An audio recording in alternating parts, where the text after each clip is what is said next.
Cette émission vous est présentée par Moto Illimité.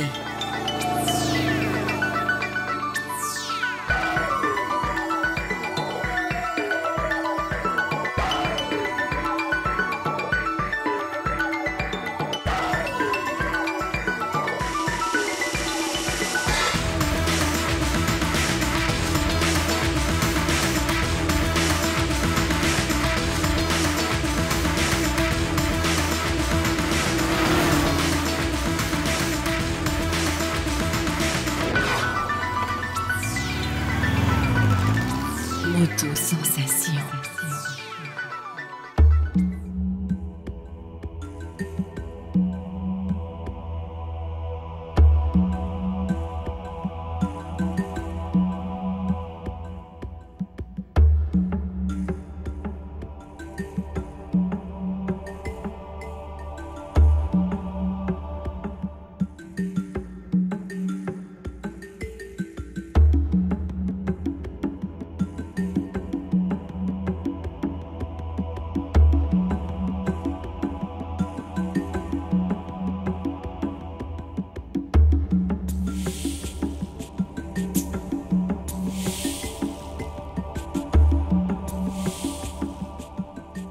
Bonjour et bienvenue une nouvelle fois à Moto Sensation. Aujourd'hui, vous allez voir la suite de notre aventure au Nouveau-Brunswick. Nous sommes rendus au jour 3 et nous sommes arrivés hier à Tracadie-Sheila. Qu'est-ce qu'il va y avoir aujourd'hui? Eh bien, si vous pouvez peut-être l'entendre, on entend déjà la fête des Acadiens qui se prépare, la célèbre Tintamarre. Alors, je pense qu'on va avoir une grosse journée. On va tout de suite aller réveiller notre invité spécial encore qui est avec nous, Éric Ménard. Venez-vous-en.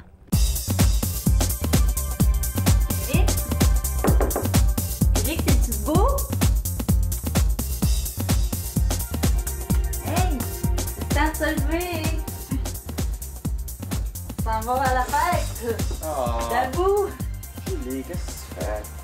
On s'en va à la fête des Acadiens! Ah ouais? On a une grosse journée! Ah, pas fou. Ah ouais! On s'en va en moto, là! En moto? En moto! Let's go! On part!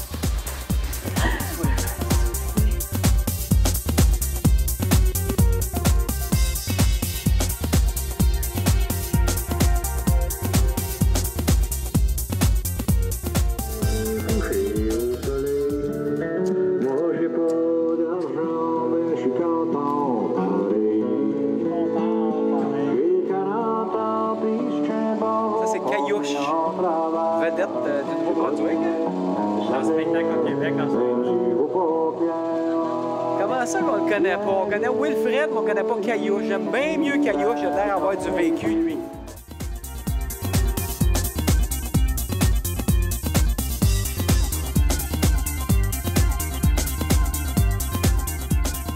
Éric, est-ce que ta passion pour la moto date de longtemps? Ah oui, ça fait longtemps. Ça fait longtemps, depuis que je suis petit gars, comme bien du monde qui font de la moto. Moi, quand j'étais jeune, je rêvais d'avoir une moto. Puis j'achalais mon père, J'avais 10 ans, là. Vraiment, là, je voulais une moto. Il m'a acheté une moto à 12 ans. Mais moi, ma fête, c'est l'hiver, c'est le 2 mars. Puis là, à un moment donné, il me dit, viens dans le garage, faut que tu m'aides à faire quelque chose. Puis il avait vraiment pas besoin de moi pour l'aider à aller chercher quelque chose. Il fallait que je monte sur un établi, puis tout ça. Fait que là, j'arrive là, puis il y avait une moto avec une toile. Je savais pas encore que c'était une moto, t'sais. Fait que j'arrive là, puis là, il dit, va chercher ton affaire en haut. Là, ça sonnait bizarre un peu. Fait que je regarde, je tire une toile, puis il y avait mon Honda GT80. Oh yeah! La première moto à Éric. Ah là, je capotais. Écoute, c'était l'hiver. Quand l'été a commencé, j'avais déjà 3 km de fait. Mais j'avais comme à peu près 30 pieds carrés pour faire. Fait que je la poussais, je la reculais, je la poussais, je la reculais. Quand elle commençait, j'avais 3 km de fait. Après ça, à 14 ans, j'ai eu un motocross, un DR100. Puis là, j'en ai fait quand même pas mal longtemps. Puis après ça, ben moto de route, je voulais pas ça tout de suite. Mes parents voulaient pas que j'aie ça. Fait que j'ai eu une vieille Jeep d'armée. Puis j'ai remonté, puis j'ai roulé ça pendant des années. Puis la moto, ça fait 2 ans que je fais de la moto de route. J'ai fait mon cours, puis je trippe. Et là, tu as un petit penchant pour Ducati? Oui, ben j'ai un ami qui avait des Ducati, puis je trouvais ça beau. Je trouvais que ça avait un beau son. Je trouvais ça, c'est plus rare. Puis j'étais allé voir ça, puis finalement, ouais. D'ailleurs, on voit La montre Ducati, les chandails Ducati. T'as vraiment la collection qui va avec. Moi, je peux faire rire de moi pour ça parce que là, je triple là-dessus. Fait que, tu sais, tu peux soit monter ta moto puis mettre des milliers de dollars ou t'acheter des cossins écrits Ducati. Puis là, ton besoin d'appartenance est rempli. Fait que des montres, des t-shirts, des casquettes, ça coûte un peu moins cher. Aujourd'hui, tu as une Sport Touring, mais est-ce que tu es plus sport ou tu es modèle custom? Ben, je pense que ça serait le fun d'avoir les moyens d'avoir toutes les motos. Donc, une custom. J'aimerais ça avoir un V-Rod. J'ai essayé ça, je trouvais ça vraiment cool. Par contre, on peut pas toutes les acheter. Donc, comme là, aujourd'hui, je me suis fait prêter par Monette un Ducati Sport Touring parce qu'on avait beaucoup de routes à faire. Tandis que le mien, ma moto, c'est un Monster. Donc, c'est plus sport, c'est racer, c'est café racer qu'ils appellent. Donc, c'est pas fait pour des grandes randonnées. Donc, ça va super bien. Ça peut être un bon compromis pour le confort d'un long voyage, si on aime le sport aussi. Oui, puis tu as quand même une bonne performance avec ça. Ça tient la route, ça attaque dans les courbes, puis c'est plus confortable. Mais j'aimerais ça avoir une custom aussi. J'ai lu quelque part que, à part un avion, il y avait juste la moto qui nous donnait autant le sentiment de ressentir la force G. Tu sais, quand tu tournes, ça écrase. T'as pas ça dans une voiture. Dans la voiture, c'est que t'es déporté vers la droite ou vers la gauche. Une moto, t'es assis dans la courbe, comme dans un avion. Puis c'est le fun, ça. Donc toi, tu cherches vraiment là, la sensation extrême de puissance. C'est ce que tu cherches, ta moto. Moi, j'aime pas la vitesse, là. J'aime pas ça rouler en fou. Par contre, j'aime ça quand la lumière tombe verte. C'est pas long que t'es rendu à 50. Mais j'aime ça, j'aime sentir le torque. C'est ça, j'aime ça. Par contre, aller vraiment trop vite, ça, non. Mais j'aime bien rouler. J'aime sentir aussi le contrôle qu'on a sur une moto. T'sais, une voiture, c'est le fun, mais une moto, c'est vraiment... Tu sens la route, on dirait que tu fais corps avec la route. Tu as bien raison. Je suis sûre que les spectateurs partagent ton avis. Ça doit, s'ils aiment la moto. Là. Je pense que c'est un peu tout ça que les gens ressentent. Puis c'est pour ça aussi que tu n'as pas de difficulté à parler à un autre motocycliste quand tu le rencontres. C'est une passion commune.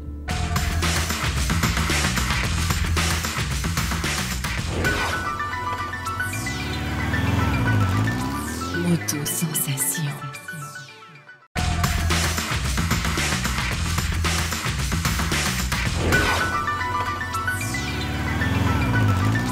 Moto Sensation. Ben, dis donc, ça a l'air que tu as fait la première partie de Jean-Marc Parent. Oui, je fais des premières parties avec Jean-Marc. C'est rendu un ami. On s'est rencontrés lors du gala Juste pour rire 2004, Théâtre Saint-Denis. On était sur le même gala. J'arrive avec mon casque de moto. Là, évidemment, Jean-Marc, c'est un gars de moto. Fait qu'il dit « Hey, qu'est-ce que tu fais comme moto? Qu'est-ce que tu as comme moto? » Blablabla. Puis depuis ce temps-là, on roule ensemble de temps en temps. Puis de fil en aiguille, moi, je fais de plus en plus d'humour. Ben, il m'a invité à faire sa première partie. C'est bien d'ailleurs, il était supposé être avec nous aujourd'hui, Jean-Marc, mais Il est pas là. on va le pardonner pour une chose. On l'a vu en chemin, dans le Journal du Québec, de Québec. Hop là. Alors, Jean-Marc, on te félicite. Les critiques sont bonnes, ça doit y faire plaisir. Ouais. D'ailleurs, regarde, les gens sont contents, même ici au Nouveau-Brunswick, les gens applaudissent et font du klaxon pour Jean-Marc. Bravo, Jean-Marc.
Percy ici pour les motocyclistes qui passent dans le coin de Caraquette. qu'est-ce qu'il y aurait à faire comme activité? Ben, disons que lorsque les motocyclistes arrivent dans cette région, au départ, ils ont rentré sûrement soit par Edmundston ou par Campbellton.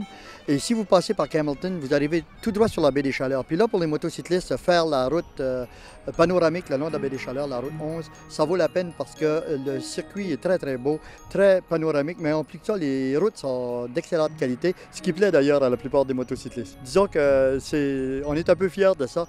Puis lorsque vous arrivez à Caraquette, durant l'été, il y a 2 événements principaux. On a au mois de juin le Homard Moto Weekend qui est fait uniquement pour les motocyclistes. Puis on a beaucoup de motocyclistes du Québec qui viennent nous voir. Puis on a aussi, à ce temps-ci de l'année, le 15 août, on a le fameux Tintamarre.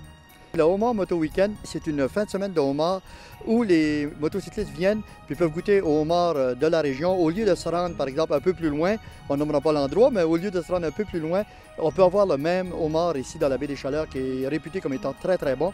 Puis à part ça, on fait un festival durant la fin de semaine. Il y a des expositions de motos. Il y a aussi toutes sortes de différents kiosques qui ont une certaine relation avec la motocyclette. Mais en plus de ça, il y a l'accueil des gens ici dans la région. Tous les motocyclistes de cette partie du Nouveau-Brunswick se rejoignent ici. L'an passé, il y avait plus de 1200 motocyclettes et on s'attend que l'année prochaine, ça va être 1500 et dans 2-3 ans, on aura 2-3 000 motocyclettes dans la région ici qui viennent manger surtout notre homard. Du homard. Et puis maintenant, le fameux Tintamarre. Qu'est-ce que c'est exactement? Disons que le Tintamarre, c'est une tradition où les Acadiens, à certaines époques, pendant pratiquement toute leur existence, ont communiqué entre eux avec du bruit, soit en tirant du fusil lorsqu'il y avait une naissance de la famille, ou bien par les cloches de l'église qui faisaient du bruit lorsqu'il y avait une mortalité ou qu'il y avait un désastre dans la région. Ça permettait aux gens de se regrouper parce que les Acadiens étaient éloignés un de l'autre.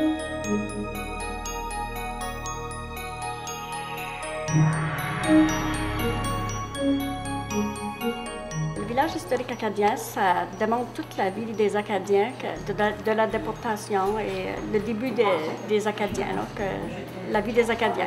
Ici, à l'hôtel du Château-Albert, c'est une reconstruction d'un hôtel qui a déjà existé à Caraquette. Elle avait été bâtie en 1907 à Caraquette. Elle a été détruite par le feu en 1955. Alors, ils avaient les plans originaux de la bâtisse et ils l'ont refait ici au village acadien. C'est une reproduction de l'hôtel.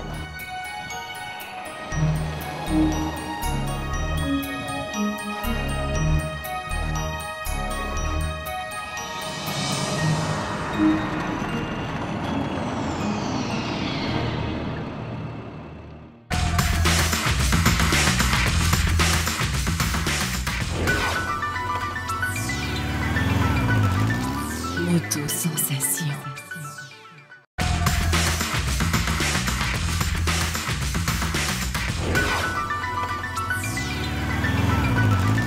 Moto-sensation.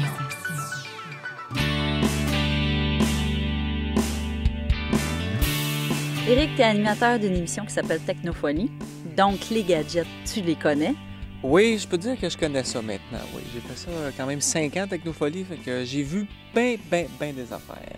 Qu'est-ce que tu as vu passer au niveau des motos? Ou qu'est-ce que tu penses vraiment là, de la technologie au niveau des motos? Bien, ce que j'aime bien des nouvelles motos, j'ai essayé des BMW qui avaient les systèmes de suspension ajustables. Donc, tu dis à ta moto en partant, tu dis, bon, je suis seul. Tu es seul avec bagage, à 2 personnes pas de bagage, tu ajustes tout ça. Et la suspension va s'ajuster électroniquement. Et tout ça, tu peux faire ça aussi quand tu roules. Tu peux en plus choisir si tu veux avoir une suspension plus ou moins ferme. Tu as sport, normal et confort, je pense. Tu choisis ça en roulant. Wow. Full électronique. Ça, j'aime ça. Ça, je trouve ça. Elle écoute bien. Oui, ça l'écoute bien. Ça écoute très, très bien, effectivement. Est-ce que tu as vu d'autres choses au niveau des motos? Est-ce que tu trouves que ça évolue bien? Bien, ils sortent de plus en plus de motos équipées de freins ABS. Puis je pense qu'il était temps qu'on sorte ça sur les motos parce que c'est un système éprouvé. Et puis, ça peut éviter aussi, parce qu'il y a de plus en plus de gens qui font de la moto et donc on se retrouve avec beaucoup de gens qui ont peu d'expérience sur les routes. Un système de frein ABS peut justement aider, parce que c'est pas tout le monde qui va se rappeler qu'il faut freiner plus fort en avant qu'en arrière, des choses comme ça. Donc le système le fait pour nous. C'est plus convivial, plus facile à conduire. Je pense que ça va être en bout de ligne plus sécuritaire. Aussi, il y a de plus en plus de gens qui font de la moto, donc c'est comme la saucisse high grade, hein?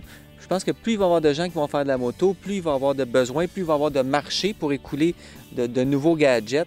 Donc, je pense que oui. Puis, En plus, il y a des sites internet de gadgets. Il y en a un qui s'appelle cyclegadgets.com.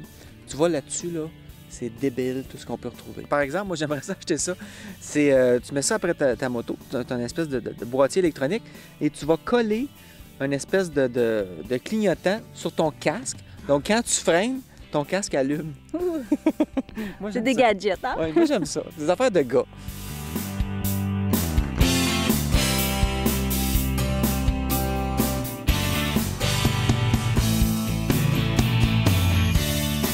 On avait un partenaire de route qui avait un beau gadget, hein, Éric? Une grosse moto en partant, assez confortable, et surtout un GPS. Et ça, j'en veux un. Et je me suis empressé de lui demander comment ça fonctionnait. Ça s'appelle le Lowrance Automotive GPS, un système de positionnement par satellite. C'est le fun parce que, tu roules avec ça. D'abord, il faut dire que c'est pas dangereux aussi. C'est les gens qui se demandent, on peut-tu commencer à jouer là-dessus pendant qu'on roule? On peut, mais c'est vraiment très limité. Tu ne vas pas chercher des adresses pendant que tu roules. Donc, il n'y a pas de danger. Lui, ici, il l'a installé. Une moto comme ça a un système de haut-parleur, un système de son. Il l'a installé directement là-dedans. Donc, quand il va rouler, les indications, il les entend. Ça sort dans ces haut-parleurs. Pour les gens qui ont des motos sport ou qui ont des motos sans système de son comme ça, c'est pas tout le monde qui a ça, on peut avoir un écouteur, on branche ça là-dedans et ça nous envoie les directions directement là-dedans. Alors, ce que tu fais avec un système de positionnement par satellite, il y en a qui en ont dans les voitures aussi, tu lui dis où est-ce que tu t'en vas, il va te tracer la route et il va te dire à chaque fois où tu dois tourner. Alors là-dessus, en plus, ce qui est le fun, c'est que c'est pas seulement un GPS, c'est aussi un lecteur MP3. Oh! Il y a 20 gigs là-dedans, 10 gigs pour les cartes, pour l'Amérique du Nord, l'Amérique du Sud, un peu partout où est-ce que tu vas aller. Et il y a la musique. Là. Alors lui, il descendait, il nous faisait écouter du Elvis, les trois accords, des choses comme ça. Mais on peut mettre aussi toutes sortes de musique. On entend du Caillouche, qui est très populaire ici. D'ailleurs, j'ai découvert Caillouche. Et donc, tu choisis. Tu vas dans les menus ici, tu as 5 touches. Il faut dire que c'est un écran tactile. Donc, tu appuies ici sur le menu et ensuite, tu vas rechoisir ce que tu veux. Tu peux aussi dire, souvent, on va chercher de l'essence avec une moto. Tu peux lui demander de te trouver de l'essence, un restaurant, etc., des lieux touristiques, des choses comme ça. Merveille, quoi. C'est fabuleux. J'en veux un. Quel prix? 1500 $ à peu près. Il faut l'installer ensuite, mais c'est sûr que c'est de l'argent. Quand on a une moto comme celle-là, c'est un détail. C'est un détail, exactement.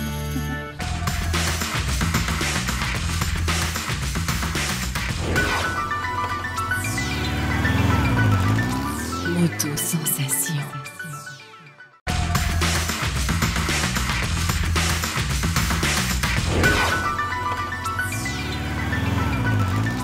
Moto Sensation.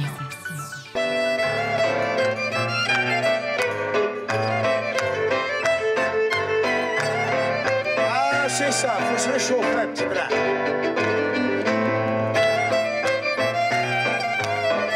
On a une grosse soirée en avant.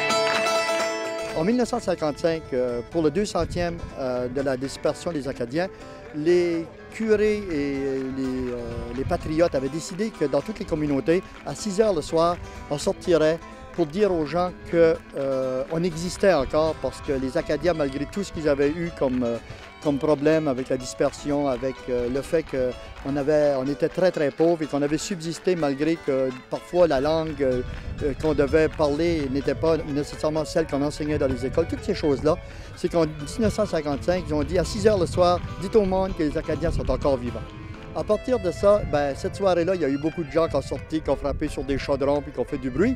Mais à partir de ça, le Festival acadien, lui, un peu plus tard, il y a à peu près une vingtaine d'années de ça, a décidé d'inclure ça dans son programme pour faire un événement qui manifesterait que les Acadiens sont encore là et qu'on fait du bruit pour dire au monde qu'on est vivant. Donc, on peut s'attendre ce soir à entendre du bruit. Disons que lorsqu'ils ont fait le premier, quelques 20 ans passés, il y avait, je dirais, 250-300 personnes. Aujourd'hui, l'an passé, il y en avait 25 000 dans la rue. Puis ces 25 000-là font du bruit et vous ne pouvez pas vous imaginer avec quoi, OK? Que ce soit des fèves dans une bouteille, des chaudrons, des tambours, des avertisseurs de brume avec une batterie. OK, parce que le défi, c'est de trouver avec quoi on fait un bruit. Le défi, c'est d'être original. Puis vous allez voir, c'est une cacophonie incroyable. Vous allez voir, vous ne pouvez pas vous imaginer. Puis ça, c'est fait dans une ambiance de gaieté. Puis tous les gens sont joviales, puis on vous accueille, puis on vous dit merci d'être venu à notre fête nationale, mais on l'a fait d'une façon vraiment spéciale. 5, 4, 3, 2, 1...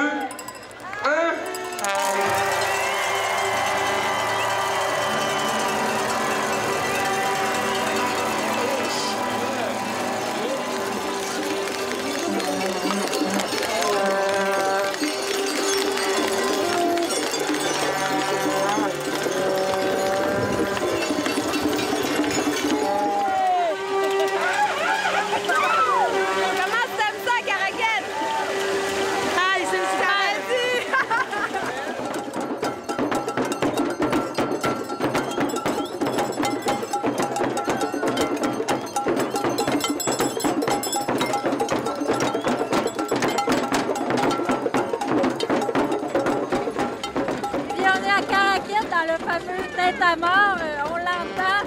Ça conclut notre émission. J'espère que vous avez eu autant de plaisir à écouter l'émission que nous, on a eu du plaisir à se promener au Nouveau-Brunswick. À écouter l'émission! Ils sont malades, eux autres. C'est vraiment drôle. T'as aimé ta randonnée? Oui, j'ai aimé ça. Je pense que je vais aimer ma soirée aussi parce que ici, ça va être le party, je pense. Beaucoup d'animation. Hey, Caraquette, le 15 août, là, c'est quelque chose. J'espère qu'on a réussi notre mission, vous faire apprécier le Nouveau-Brunswick et vous donner envie de venir à moto surtout. Ouais. Alors, on vous dit à la semaine prochaine.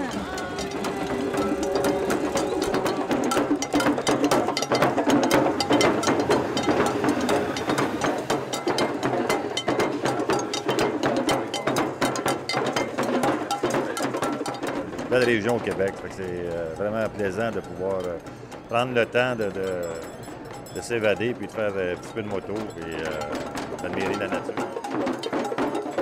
Cette émission vous est présentée par Moto Illimité.